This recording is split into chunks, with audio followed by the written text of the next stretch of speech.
आज हम शेक्सपियर के सबसे महान नायकों में से एक ओथेलो की कहानी में गहराई से उतरेंगे।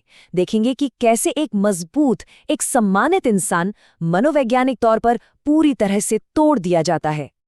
और इस पूरी कहानी के आप कह सकते हैं बिल्कुल सेंटर में है धोखा। और इसकी शुरुआत होती है नाटक के विलेन इयागो के इस एक रहस्यमयी लाइन से। ये लाइन हमें पहले ही आगाह कर देती है कि देखिए, जो दिखने वाला है ना, वो सच नहीं है।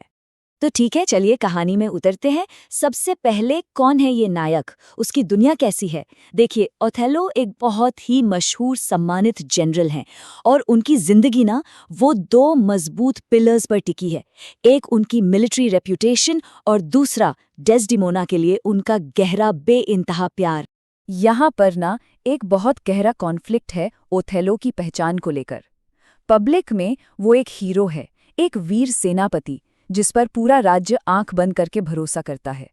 लेकिन प्राइवेट में समाज उसे दमूर कहकर बुलाता है, एक बाहरी आदमी। और यही चीज, यही पहचान उसे अपने प्यार में इनसिक्योर बनाती है। और जानते हैं, यही वो कमजोरी थी जिसका फायदा उठाया जाना था। और अब एंट्री होती है बर्बादी के इस आर्किटेक्ट की, इयागो। ये कोई मामूली विलेन नहीं है, वो तो साइकोलॉजिकल वॉरफेयर का मास्टर है। और उसका सबसे बड़ा हथियार ओथेलो की वही इनसिक्योरिटी, वही असुरक्षा। तो सवाल ये है कि आखिर इयागो ऐसा करता क्यों है? मतलब उसका मोटिव क्या है? वो कहता तो है कि उसे प्रमोशन नहीं मिला वगैरह वगैरह, लेकिन क्रिटिक्स इसे एक खास नाम देते हैं, मोटिवलेस मैलिग्निटी। इसका मतलब है बिना किसी बड़ी वजह के बस बुराई करने के लिए बुराई करना। क्योंकि सच तो ये है कि उसकी दी हुई वजह उस तबाही के सामने बहुत बहुत छोटी लगती हैं। तो अब आते हैं इस पूरी कहानी के क्रक्स पर। आखिर ये तबाही रची कैसे गई? वो कौन सा तरीका था, वो कौन सी मेथड थी जिससे इयागो ने ओथेलो के दिमाग में धीरे धीरे जहर घोल दिया? इयागो की स्ट्रैटेजी आप देखिए कितनी शातिर और क्रूर है। इसे 4 स्टेप्स में तोड़ा जा सकता है। स्टेप 1, वो बस एक छोटा सा हल्का सा शक मन में डाल देता है। स्टेप 2, फिर वो उस शक को सच साबित करने के लिए झूठे सबूत बनाता है। स्टेप 3, वो ओथेलो की उसी बाहरी होने वाली इनसिक्योरिटी पर चोट करता है। और स्टेप 4, वो बस पीछे हट जाता है और जलन को, ईर्ष्या को अपना काम करने देता है। ओथेलो खुद अपनी तबाही की तरफ बढ़ने लगता है। और बस यहीं से कहानी उस पॉइंट पे पहुंच जाती है, पॉइंट ऑफ नो रिटर्न। सब कुछ अब सबूत के इर्द गिर्द घूमने लगता है।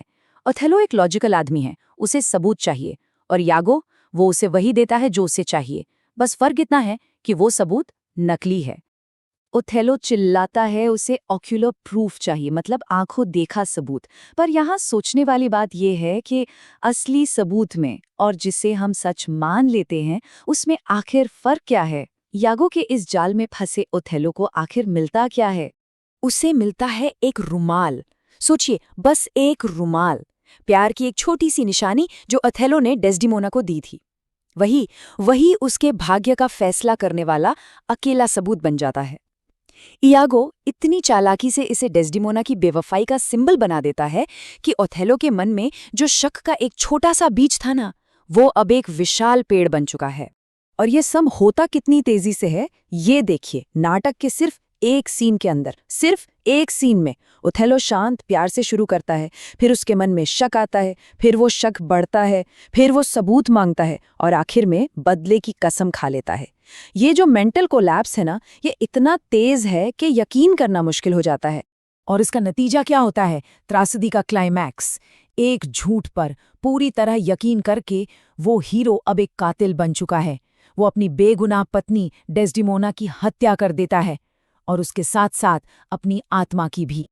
और जब सच सामने आता है तो ओथेलो के मुंह से बस यही शब्द निकलते हैं, उसकी पीड़ा इन्हीं शब्दों में है। लेकिन तब तक बहुत बहुत देर हो चुकी होती है। ये एहसास, ये सच्चाई उसे तब पता चलती है जब वो सब कुछ खो चुका होता है। तो अब सवाल ये उठता है कि ये 400 साल पुरानी कहानी आज भी हमें क्यों इतना परेशान करती है? क्या है इस ट्रेजेडी की लेगेसी? ये आज भी इतनी रेलेवेंट क्यों है? इसकी वजह यह है कि इसकी थीम्स आज भी उतनी ही सच्ची है।